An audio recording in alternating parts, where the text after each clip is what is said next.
The pandemic has forced lifestyle changes on families across the land, including the family of the man who for many months was the public face at the center of the COVID outbreak. Tracy Smith is at home with the Cuomos. Okay. Who wants to say grace? I can start. Go ahead. In this house, like so many other homes across America, Sundays mean dinner with the family. I got banned from meatball making once by Grandma. Who's making them too breadcrumby. Grandma takes it quite seriously. Still to this day. And in this family, like so many others, the adult kids have moved back home. Michaela, Mariah, and Cara Kennedy-Cuomo, all quarantining together with Governor Andrew Cuomo, their dad. I actually remember when Dad called me right at the beginning of this and said, this is going to be a big deal, and you should be here for it. So you, Governor, you kind of engineered this, getting all of your girls back together under one roof? Yeah, I don't know that you can say that I can engineer anything with my girls, but I was suggestive of the concept. I wanted them here, I wanted them with me. I needed them in many ways. For 111 days straight, Governor Cuomo held briefings about COVID-19. He says he tried to present just the facts, but the facts were often grim. The curve is actually increasing. On one day alone, April 8th, New York lost 799 lives to the virus. That is so shocking and painful and breathtaking. I don't even have the words for it. Sometimes he would come home and you could see it on him, and you would hear sort of this big, deep breath that he takes. And then you would know that he is stressed. Did he sleep? He didn't sleep for 111 days. Just like their dad and his late dad, Governor Mario Cuomo, these young women have activism in their blood. Their mom and Cuomo's former wife, Cara Kennedy, founded the Robert F. Kennedy Human Rights Project, named after their grandfather. So, of course, when the time came, the Kennedy-Cuomo daughters jumped right into COVID relief efforts. A state contest for ads encouraging mask use was Mariah's idea.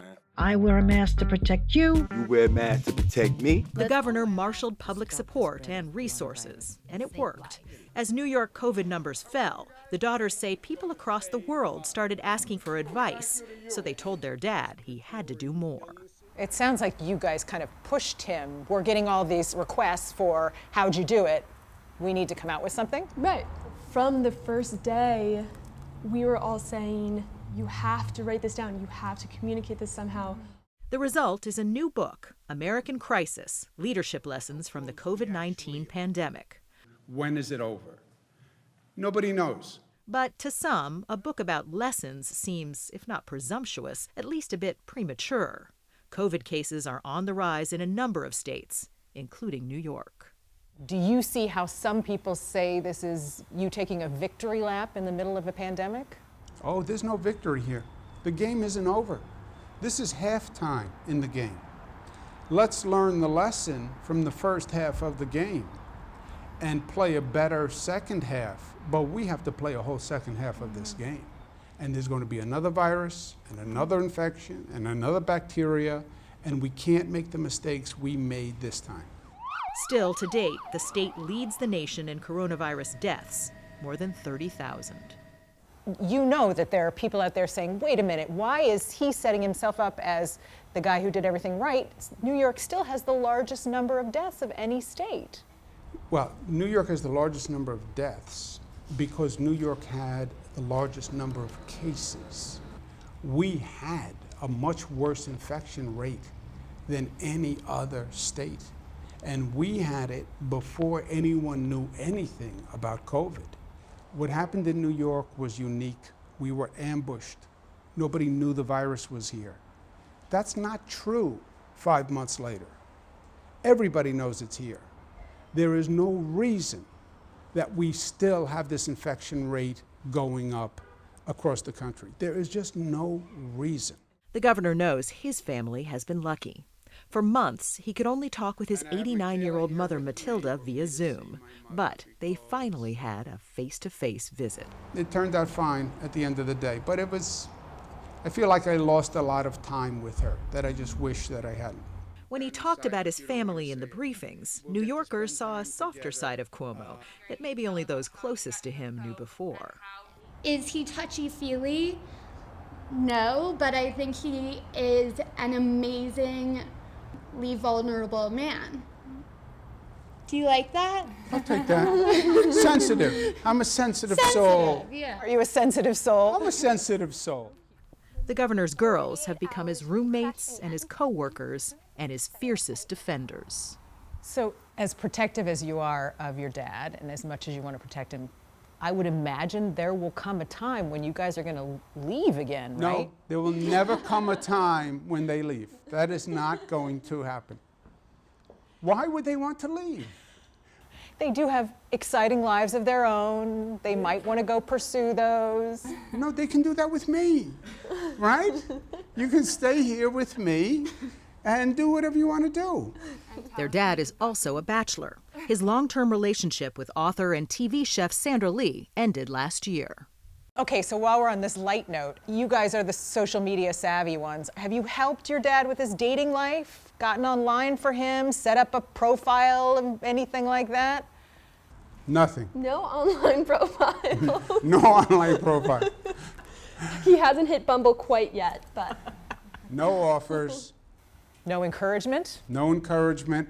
He's busy right now. He can get to dating post-global pandemic. Sorry. Of course, there's always the possibility that Dad will be the one to move away from Albany, though he's repeatedly insisted he has no interest in going to Washington. So as much as he says, I'm governor of New York for as long as they'll have me, do you guys maybe have higher aspirations for him? I like Dad being in New York. He really likes it here. But as someone who wishes that I had someone I could vote for who would be more inspiring and someone who seems more competent, and so if that were Dad, I'd be a really grateful and proud American, and I guess a busier daughter. For now, the governor and other leaders have their hands full with the virus. President Trump, whom Cuomo blames for mishandling the country's response, has the disease himself. And as Cuomo said, it's only halftime. I'm wondering when you heard that the president was diagnosed with COVID, whether it shocked you. It did shock me. It shocked me because I was aware of the protections he had around him. I think this says to everyone, this is real. You can get it. Even the President of the United States can get it. And I also hope it's a moment where this nation just puts aside the ugly politics that has become the way of this country. And let's remember that at the end of the day, we're all people trying to do our best, and we can disagree, but let's just be kinder to one another.